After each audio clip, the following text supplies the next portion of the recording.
దేవతలారా రండి, మీ దీవెనలందించండి.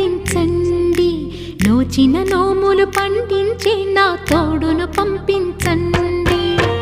కలలో ఇలలో ఏ కన్నెకి ఇలాంటి పతిరాడనిపించే వరుణ్ణే వరముగా ఇవ్వండి. కని విని ఎరుగని వేడుకతో వివాహం జరిపించాలండి.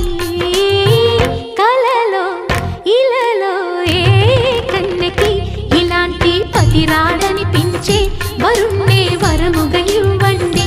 కని విని ఎరుగని వేడుకతో వివాహం జరిపించాలి.